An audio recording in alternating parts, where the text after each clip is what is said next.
Hello and welcome back to Aetheral Space 12.11. I, an innocent, swallowed by the waves of time. We are back. We've got a co-host. We've got Anonymous Dingo here as well.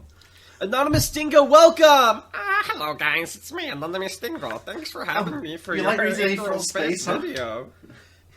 I would love to read Aetheral Space. Shoots you in the knee! What'd you say? Shoots you in the knee. No! Good. Hey, what did you do to him? I needed more paper to print it on. Into the press he goes. Why would you shoot the back of my knee? Ooh. No, let him go! Wisteria, Act 2. No, his organs have been inverted. Oh, that was insides, there's outsides. Why would you do that? Isn't that what life is all about? No guests are going to come on anymore. Now they know they're in danger of attack. We've had a treaty this whole time. You broke it. Oh, but anyway, here we are back. Yeah, sorry, that was me taking a breath. I thought you would say something, so I took a sip of tea. That weird opening bit where I murder the viewer. Rip Anonymous Dingo, but this isn't about him. This is about Aetheral Space 12.11. I, an innocent, swallowed by the waves of time. Forgive me if my nose is a little mucusy. No problem. A toy Musashi snatched a sniper bullet out of the air, centimeters from his skull. A punch-point round, specialized for piercing armor and bone alike. Before Musashi could consider it further, another bang sounded out, the second shot shattering the rooftop behind him, sending wood and nails flying in every direction. Silver Aether flashed. Is the Silver Aether his? Who can say? Oh. Well, what color is Musashi's Aether? Silver or white. It's all in between those. Okay, I was gonna say. Judging from the direction of the shots, you could tell the source. A bell tower, high up above this district. If there's one thing I learned from Dark Souls 2, Musashi, it's that you don't go to the bell tower. Whatever you can do. Please. Indeed, and now that he looked, he could see the telltale white sheen of a scope reflecting the sunlight. You know what would be freaky? What? Ability... well, hold on, this is kind of what Gale does, or the Supreme, but it's like a coven, and everyone has to do something symbolically to enter a pact in the coven, and then everyone in the coven can use each other's abilities. That's similar to what Gale could do, yeah. But yeah. They couldn't quite use each other's abilities, but they got new ones and got stronger. Yeah. Whoever this was, they didn't care about being seen. Presumably, they had some sort of defensive measure already set up. If so, then he'd already taken steps to bypass it. A toy Musashi blasted off like a rocket, thrusters flaring beneath him as he zoomed straight for the bell tower. A third shot was avoided as he spun in the air, the bullet whizzing past his ear and off into the distance. The fourth was deflected by a slash from his Radiant. With him using his full speed like this, a kilometer could be crossed in around 4 seconds. The sniper appeared in Musashi's vision, a white-haired woman with an eye patch over one eye and patchwork black armor. Even as Musashi lunged at her, though, no anxiety appeared on her face. It was looking more and more like he'd been right about that defensive ability. And indeed, as he slashed, that was confirmed. The woman and the bell tower disappeared from in front of him. Teleportation? Of a sort. He understood it immediately. It wasn't that they had moved, but instead him. He'd been moved a kilometer back where the first shot had struck, the bell tower tiny in his vision once more. I see, he thought. It activated when I made contact with the first bullet. Whenever I get close to the shooter, I'm recorded and then manifested back here. Did it actually... Oh my god, yeah, piercing armor and bone alike, it did hit him. Well, he grabbed it, but he still touched it. Yeah. Oh, fuck. Recording an unwilling opponent was a difficult thing, especially when they were shielded by their own Aether. In order to overcome that barrier, it required quite the surplus of power, as well as a few conditions to channel that Aether most appropriately. He doubted just touching a bullet would be enough for that. Doubtless he'd fulfilled some other conditions without knowing. The environment they were fighting in, maybe? Or his method of approach? No matter. Musashi wouldn't let it deter him in the slightest. Again, he blasted off, crossing that distance and deflecting bullets all the while. Oh, excuse me. A toy Musashi became a shooting star. 1 second, 2 seconds, 3 seconds, 4! And again, centimeters from victory, he was sent back. Musashi did not stop. Retaining his previous speed, he flew at the tower again and again and again and again, without the slightest hesitation. The sniper's face twisted in amusement and disdain as she watched him approach again. What's a good voice for this while I go blow my nose? Talk to the Maybe just like, maybe a little bit like this. Maybe a little bit southern. Maybe a little bit like Butters. Yeah, well, yeah, sure. I don't know about that, Eric. Alright, I can channel that. Although you have the best Butters voice, if we're being honest. You sample or something? She asked, lining up her next shot. It don't work, dummy. You're just gonna keep... She didn't say anything else after that. The reason she didn't say anything else was very obvious. She had been killed. I love how you... I love sentences like this, because I'm going to say this in a way, not that the writing is bad. If anything, I think your writing is really good, but it kind of sounds like a pissed off fourth grader wrote it. If that makes sense. It's like, the reason that she didn't speak was because she was dead now. I love it so much. Slowly, she collapsed, her body flipping off the edge of the bell tower and tumbling onto the rooftop below. The back of her body was covered in nails, piercing from her spine all the way up to her skull. Death would have been instant. Musashi had never intended to cut her down himself. When he'd avoided the second shot, he'd applied thrusters to the nails that had gone flying. And while he had served as a distraction... Wait, what nails? It was mentioned when the second shot blew up the rooftop, there was wooden nails flying everywhere, and then silver ether flashed. That's what he did nice. it. That's awesome. And while he had served as a distraction, flying at the enemy again and again, the nails had circled the bell tower the long way around.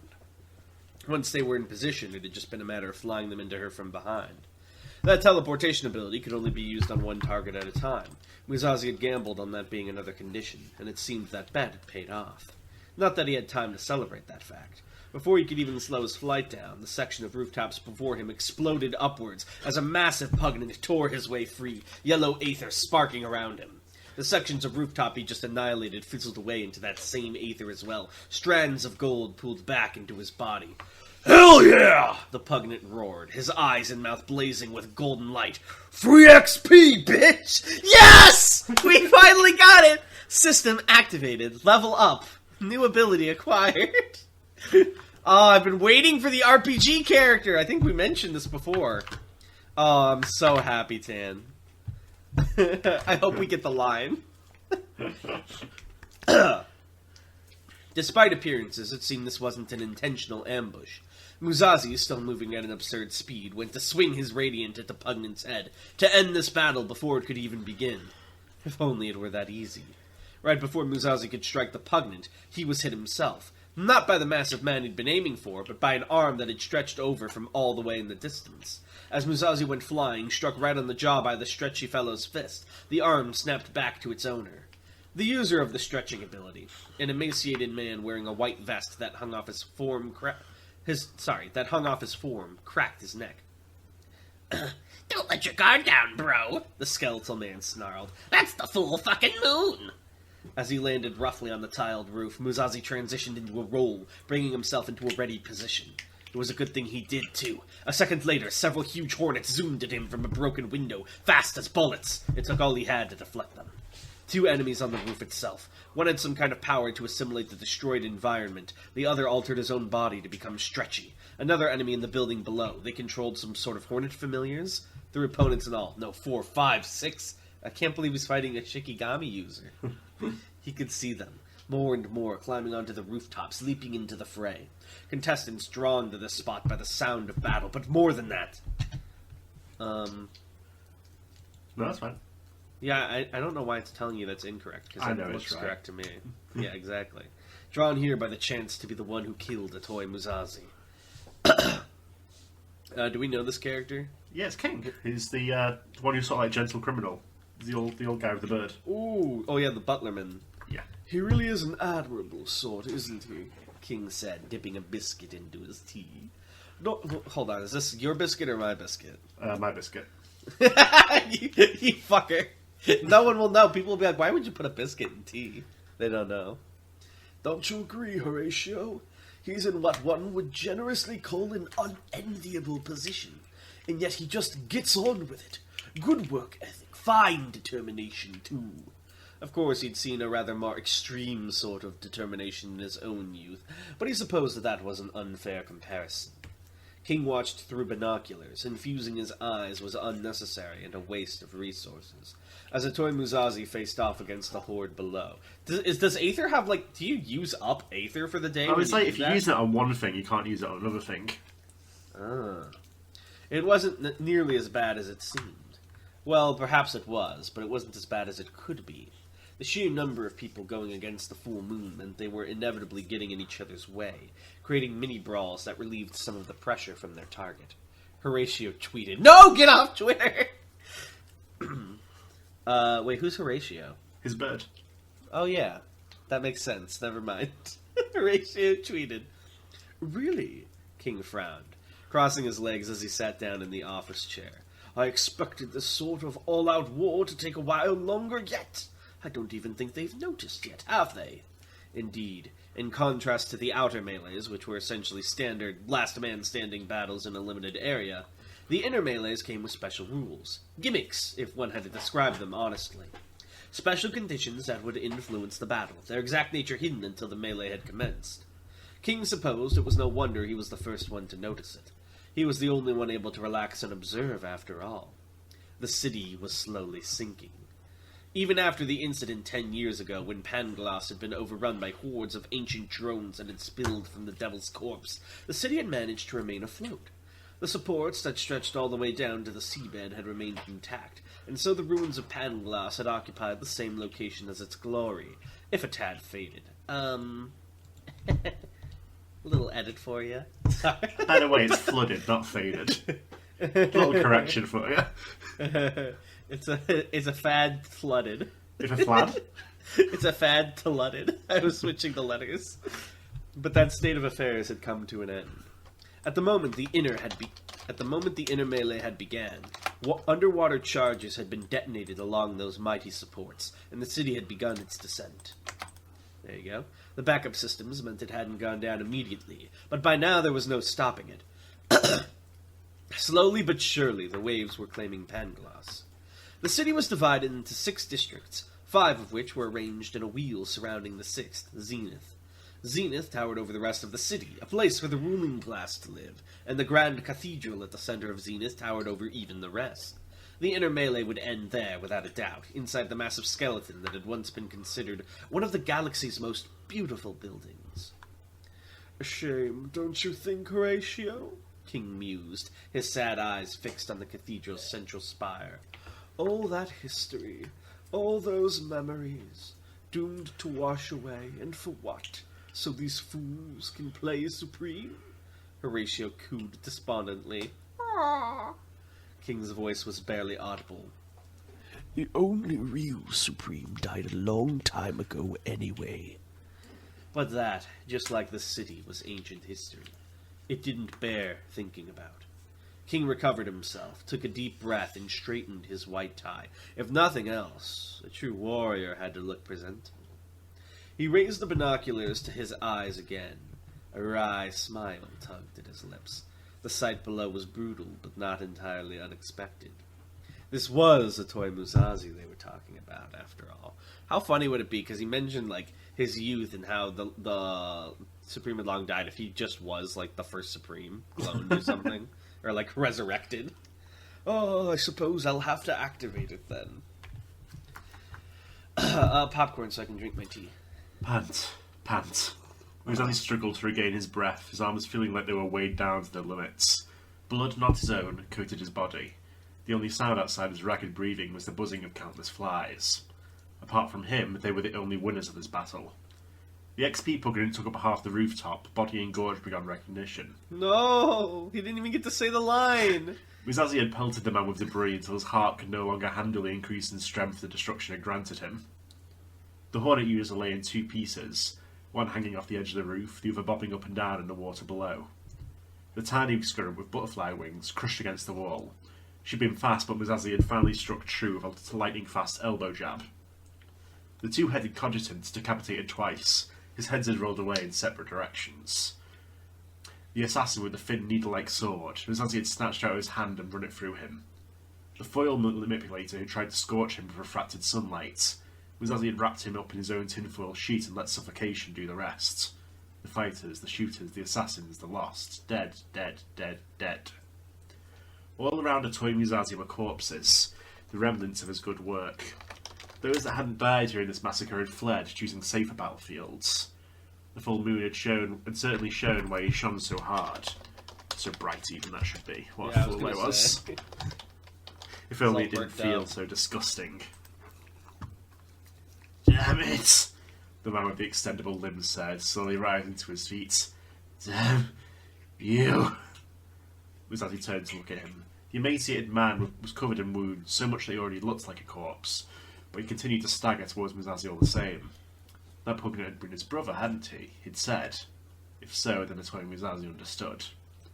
He steadied his breathing, igniting radiance from both his palms as he watched the man approach. If you come within my range, he said softly, then I will cut you down. Perhaps the man could no longer even hear him. Perhaps all he could hear was his brother's last gasp of breath, or his collapse onto the rooftop, or maybe even his heart exploding in his chest. Perhaps the real world would never reach his ears again. He did not stop. Musashi narrowed his eyes. So be it, he muttered, but as he raised his hand to execute the incoming enemy, he collapsed dead to the ground all by himself. Sorry, I was going to cry that slay. An execution. Musashi understood it immediately, and he would have been a fool not to. There, buried in the back of the man's skull, was a silver kitchen knife. Dragon learned how to throw knives? My apologies for the indiscretion, a calm voice echoed across the rooftops. I'm afraid the bounty only applies if I eliminate you myself. Strength. A tingle ran down Musashi's spine as his body recognised something that could kill it. It was the strangest thing. He only noticed that the man was there, clearly walking towards him, after he spoke. An old dandy in a black suit with a... Was that a bird sitting on his head? Name yourself, Musashi demanded, his radiance extended. The man regarded the blazing sword with mild interest as he pulled the knife free, squinting to protect his eyes from the light. It's funny, he mused. You'd think it's made of one thruster, but to grant it proper rigidity, it's actually the output of several intertwining. Very clever. His eyes flicked back to Musashi's face. You may call me King, Mr. Musashi, although it is not my name. My partner here is named Horatio. I'm afraid we've been asked to kill you. As the tension spiked, as those fatal words were spoken, the bird took flight and fluttered away into the dense urban landscape. It, at least, possessed a functioning survival instinct. Alas, he's not too loyal, King sighed, watching his so-called partner abscond, such as the disloyalty of a bird, you see. The disloyalty of a bird should have been the name of this chapter, not gonna lie. Musashi adjusted his footing, radiance still pointed right at the old man. This person clearly wasn't like the others Musashi had just dispatched. There was something more to him, some greater presence. King, you say? Musashi asked, slowly beginning to circle the man. You certainly have a high opinion of yourself? King smiled thinly. I'm afraid not. Although the king does have the vital role in the game, it's by far the weakest piece on the board. False modesty? It's the only kind I have. King's eyes gleamed in the shadow of the bell tower. Ooh, that's kind of like a subtle, like, passive-aggressive way of being like, I'm perfect. I can only be falsely modest. Well, false monarch, Musashi said, sliding one foot backwards and raising his radiant high. All things considered, I'd say you were better off attacking with the group. King's smile widened, just a tad. Who said I didn't? Then, before Musashi could move to stop him, the old man put a finger to his ear and spoke two more deadly words. Move in. Can I popcorn to the last bit for you? Yeah. They had positioned themselves in the darkness, waiting, not too close, but never too far, in old apartments and houses, decrepit corners of the world where nobody would look, waiting for their order, waiting for the chance to go wild. 4 lips spread into 4 grins, and 4 mouths spoke 4 words each. Fusion tool! Perfect manifest! The apartment, already stripped bare by long-dead looters, exploded outwards, and the being that had been using it as a hiding place floated out of the wreckage ominously. Whatever Bishop had looked like before activating his fusion tool was irrelevant. This was his true form. This was what his soul looked like. A perfect, flawless sphere of black metal, the size of a car, hovering in the air menacingly. Its perfection was not just in the elegance of its appearance, it truly was perfect. The geometry of the spear was brought to an absolute in this form. Isn't this what What's-Her-Face does in JJK? Yeah.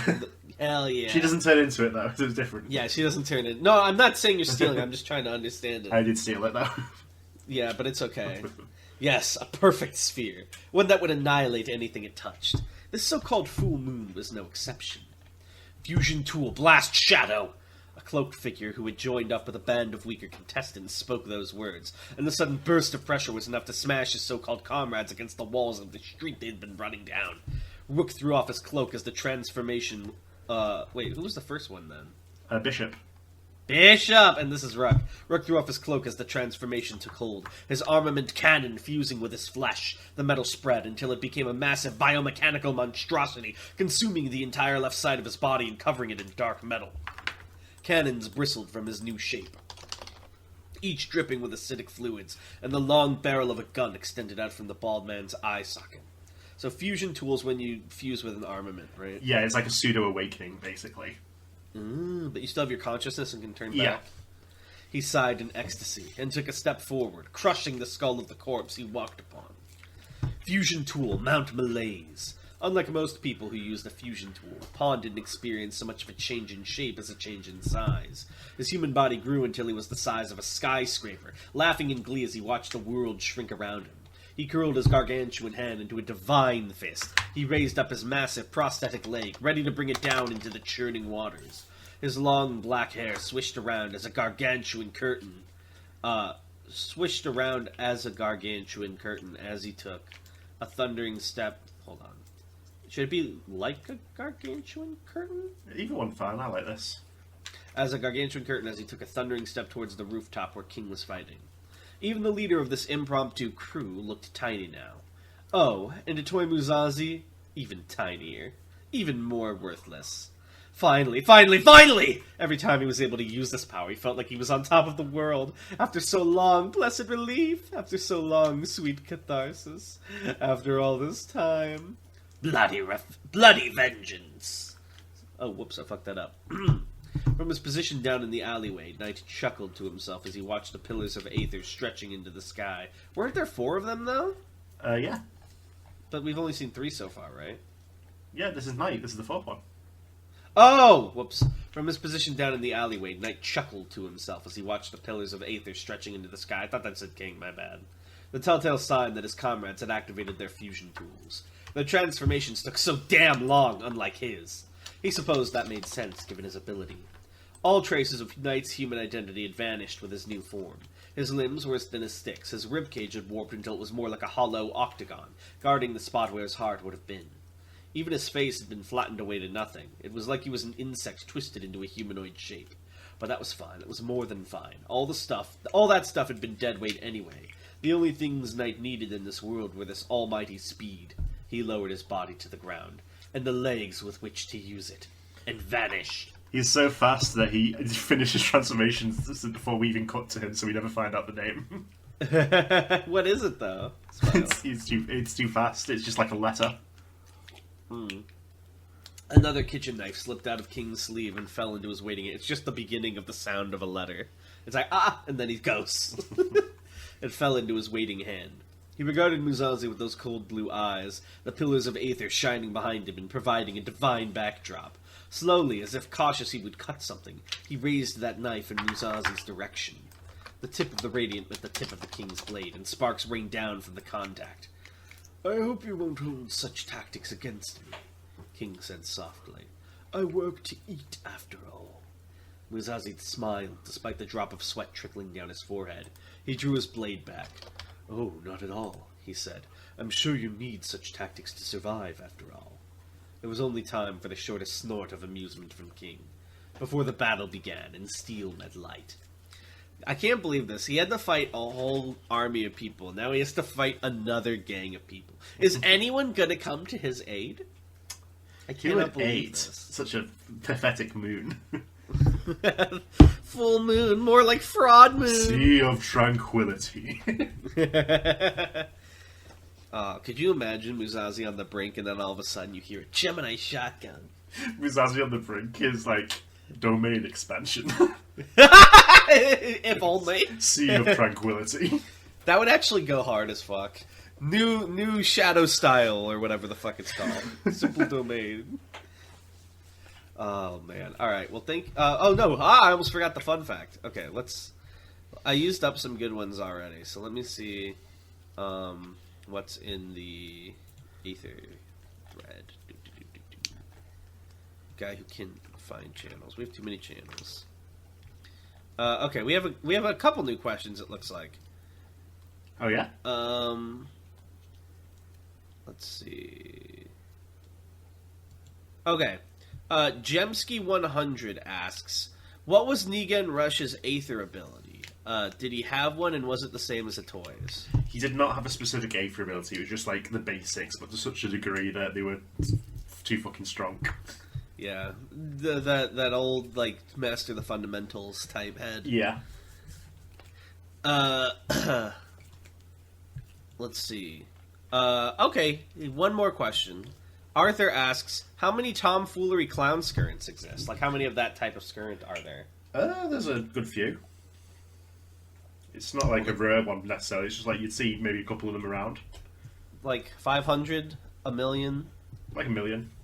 A million. There's a million of them. All waiting for you, Arthur, on the other side of the screen.